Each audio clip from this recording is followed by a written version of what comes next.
Assalamu alaikum урматтуу Талас тургундары.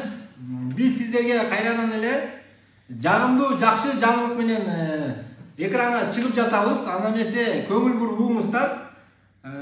Бул Эсен досум менен тааныштырып өткөм ошол Алтын Казык курулуш компаниянын жетекчиси, негиздөөчүсү. Биз жакында эле сиздерге ошол көп кабаттуу үйлөрдү салуу боюнча жардама кылган элек. Ошол биздин салып жаткан Эсендин салып жаткан тамында жаңы өзгөрүүлөр сиздерге өтө жагымдуу болгон жаңылыкты кайра сиздерге чагылдырып жатабыз. Аны эмесе угуңуздар аягына чейин жакшылап. Туугандар, биз реклама кылганда сиздерге 24 айга бөлүп төлөө деп чыгарган элек. Азыр болсо туугандар 60 айга, мындайча айтканда 5 жылга бөлүп төлөө системаны киргизди. Эсен досум, сага ишиңе ийгилик, эл атын дагы бир ыраазычылык айтам. Негизи туугандар 5 жылга бөлүп төлөө деген Бишкек боюнча, Кыргызстан боюнча мындай батирлерди алуу мүмкүн эмес туугандар. Анда эмесе эмнеге план өзгөрүлдү, эмнеге 5 жылга кайра өзгөрттү? Эсендин оозунан угайлан эмесе. Рахмат, ассаламу алейкум Талас элим. Ар бир иш баштаганда сөзсүз кемчиликтер болот экен. Бул ишти баштаганда биз Бишкектеги чоң компаниялар менен акылдашканбыз. Алар айткан, ошол куруп жаткан ошол батирлерин качан бүтсө объект, ошондо акчасын баардык төлөп бүтүш керек деген. Биздики бул жер 1,5 жылда бүтмөк. Ошо менен мен алар менен акылдашкан, алар айткан мага 2 жылда кылсаң туура болот деп. Бирок ошол бул видеону тарткандан кийин көп адамдардын суроосу менен, талабы менен көп адамдар мага жолугуп, комментарий жазып, өзүмө дагы жолугуп, бул Талас шаарында мындай төлөө өтө бизге оор болот экен. Себеп дегенде биздин алган айлыктарыбыз аз, биздин төлөө мүмкүнчүлүгүбүз өтө аз. Бул Бишкек эмес, бизге келгиле ушул төлөө мөөнөтүн узартып бергиле деп ошондой көп сунуштар болгондон кийин биз ушундай бир чечимге келдик. Чын эле келгиле анда ошондой кылайык деп карадык, өзүбүздүн дагы каражаттарды карадык. Себептен бул оңой эмес. Ар бир бизнесте бул эң биринчи маселе бул каражат. Аны өзүбүздүн каражатта карап, элдин дагы талабын, мүмкүнчүлүгүн карап туруп, анан биз ушул чечимге келдик. Бул дагы бир Талас үчүн бул чоң бир жардам, эл үчүн чоң бир кызмат деп мен эсептейм да. Туура, рахмат. Негизинен эле чоң бир жакшы элге жакшы бир жардам берген болосуң.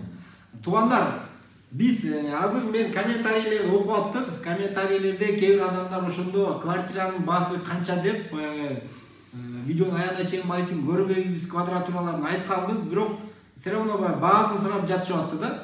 Аны эмесе биз ошол баалары боюнча так маалыматтарды берейли деп азыр кагазга түшүрүп алдым.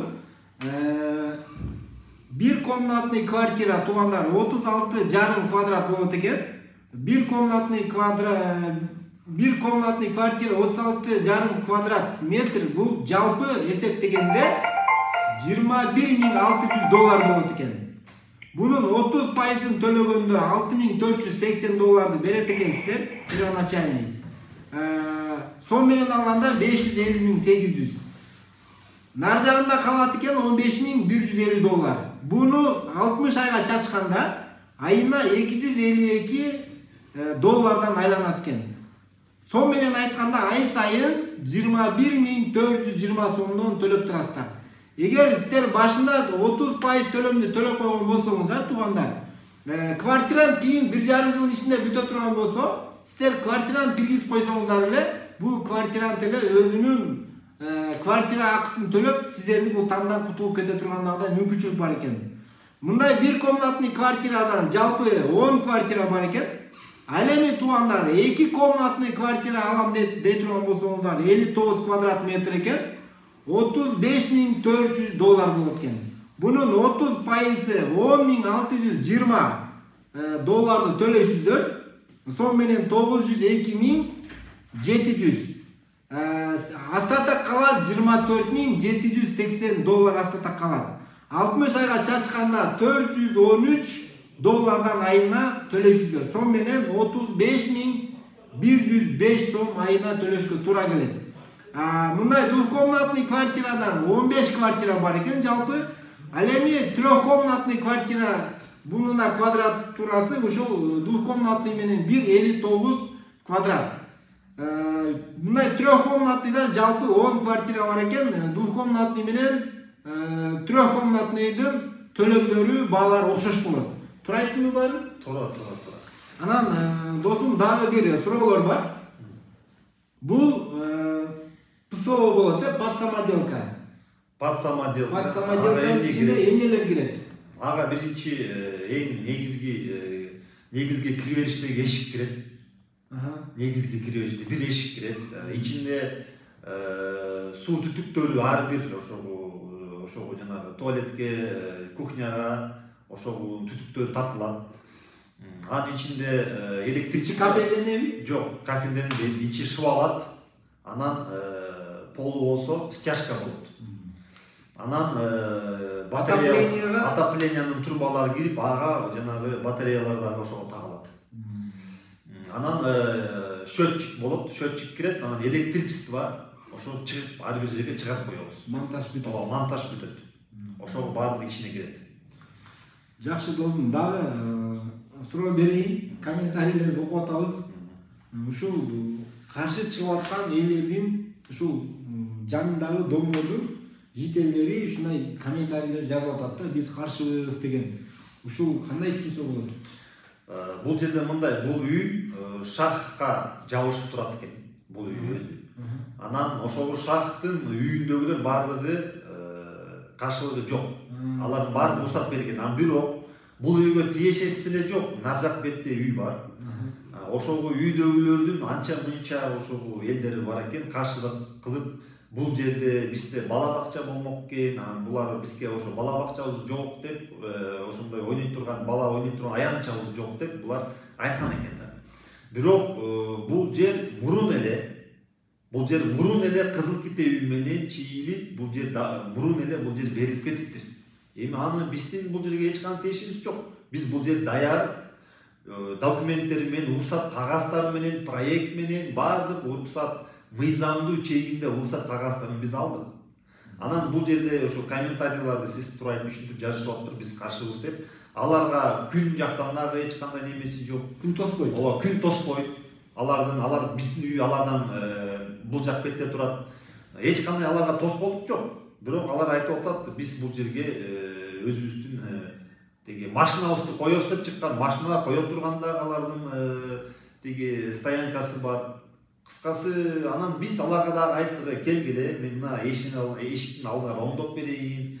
Оногу подъездге кирген эшиктериңер бар экен, аны дагы оңдоп берейин. Анан жанагы подъездде бир алтылуу ушундай бир айнеги бар экен, макул ошо айнекти оштуруп берейин деп, анан ошо эки үйгө бир аянтча курайык, балдар ойнойт турган аянтча курайык, ошого дагы мына чогуу ойношсун деп мен буларга жакшы, мындай айтканда келишимдерге барып, аларга түшүндүрүп айткам. Ошолордун көбү макул эле болду, анан бирок арасында дагы ошондой каршы чыккандар бар. Арганда эл баары бар негизи. Эң негизгиси мыйзамдуу. Баягы мамлекеттин талап кылган архитектурный вот кагаздардын баары мыйзам жол берет. Эми калганын дагы келишсе болсо керек, сүйлөшүп өзүбүз чечип аласыздар. Урматтуу туугандар, мен колумдан келишинче сиздерге түшүндүрүп бере алам окшойт. Дагы бир аз түшүнбөгөн суроолор болсо, төмөндөгү экрандан номерге кайрылып, тактап өзүңүздөр да сурап аласыздар. Аллах таалам ар бириңиздерди үйлүү кылсын, бир дагы инсан үй жок инсан болбосун. Ушундай элге кызмат кылган, өзүбүздүн регионду өстүрөлү деген Эсен Мырзага окшогон патриот атуу жигиттерибиз көбөйө берсин. Дагы ошо айтып кетейин, биз Кудай буйрса будан нары дагы чоң мына Талас элине ошого батирлерди биз салып баштайбыз Кудай буйрса. Таласты биз өзүбүз ким өнүктүрөт? Мына ушул жерде чоңойдук. Элдин баары качып атат, кетип атат. Бишке кетип атат, бирөө Россияга кетип атат, башка мамлекеттерге кетип атат, качып атат. Таласты ким өнүктүрөт? Баардыгы ушул жерде көрүп туруп, баардыгыбыз салым кошпосок, ушул жерде баарыбыз билип туруп, көрүп туруп жүрө берсек кандай болот? Эртең мына балдарыбыз чоңоюп атат, алар дагы мына эртең жашнакай мынакей Таласка салым кошуп, мындай бир Таластын бир мындай айтканда келбетин бир жашнакай бир шаар айландырайык да анан кийин өтөрөбүз туура негизи туугандар мындай бир астыны ойлой турган болсок мындай бир колдошко туура келет да. Кичинекей нерселер үчүн бир бут тоспой, тескерисинче бир ушундай бир элге салым кошом, кызмат кылам деген адамдардын бир шагын сындырбастан бир колдоп турайлы. Мен деги чын жүрөгүмөн колдойм. Баарыңыздар эле колдойт болушуңуздар керек. Комментарийлерге оюңуздарды жазыңыздар. Жок, биз дагы мына таласта билет, ким билет, мына биз баардык таластын сферасында биз мына катышып жүрөбүз. Спорттан спорт жагынан жардам беребиз. Кыйналгандар болсо кыйналган жардам беребиз. Мына негизи эле биз мына мен мына өзү негизи эле алтын казып, биз көп мына канча деген мына ушу жардам жактан дагы биз канча жардам беребиз мына. Аны билгендер жакшы билет да. Негизи туугандар, менин да көз карашым бул биздин деги эле Кыргызстаныбызда болобу, регионубузда болобу, бул өнүктүрүү жагына салым кошуп келе жаткан бул ишкерлер. Мынакей Бишкекте дагы көрсөңүздөр канча деген иштерди бул тандарды ишкерлер салып келатат. Жаңы частный клиникалардагы баягы жаңы технологиядагы томографияларды, кыскасы бир ишкерлер канча бизде көп болгон сайын ошончо мамлекетибиз өнүгөт. Мына канча деген алтын казыкты билесиздер, канча деген адамга жумуш орун түзүп берип атат да. Бирок мындай дагы ошо канча налог төлөнүп атат, канча деген бир таластын өнүгүшүнө көрүп кошуп, канча деген мындай алтын казык супермаркеттер салып, ушундай жаңы заманбап тамдар салып жатат. Негизи туугандар баарыбыз бир колдон бир колдошубуз керек да. Дагы бир нерсе айтып кетейин, ошо жанагы анча-мынча комментарий жазып туруп, неге кымбат депчи. $600 деген бул эң төмөнкү баа. Бишкекте 1000ден нары башталат. Мына ушуну бир айтып коюш керек да. Анан кийин көпчүлүк эле кымбат айтып атат. Мен сапатына көңүл буруп атам. Мен деген эртең ушул жерде өзүм ушул жашайм, ушул таласта мен каяка кетем. Анан эртең мен сапасыз салып коюп арзандын тузу татыбайт. Ушуну дагы түшүнүш керек. Анан азыр мына көп мына алданып атпайбы? Арзан жерлерге акчасын берип коюп, эртең анан алар ошону салып күтө албай алдангандар канча? Ушул нерсени дагы мына эске алыш керек да. Анан азыр сапаттуу нерсенин баардыгы кымбат да. Туура, тим эле бүт сыртын баарын фасадын баягы видеодо айткандагыдай ичин базалик менен утепление кылып, баягы кант ТШП каптамалар менен кооз цветной кылып, лифт салып, аябай эле өзүңүздөр баягы стройкадан да көрдүңүздөр, сапатына чын эле маани берип куруп жатат экен туугандар. Эки биздин үйлөр баардыгы лифт менен болот. Лифт менен үйлөр жок. Лифт өзү канча сом? Канча кымбат? Ошону коюш, орнотуш, ошону обслуживание кылыш дегендей. Урматтуу туугандар, биз жакшы эле кеңири эле маалымат бере алып окшойбуз. Мен анда бул видеону жыйынтыктайын. Келерки чыгышка чейин сак саламатта туруңуздар. Лайк басып унутпаңыздар туугандар. Жок дегенде ушундай бир видеого бир лайк басып коюш өтө эле жеңил. Сиздер үчүн өтө жеңил, биз үчүн абдан маанилүү болгон. Ошол бир лайкыңыздарды басып, жакшы комментарий менен эсенге дух берип коелу, Кудай буйрса. Андан эсе баарыңыздарга тынччылык.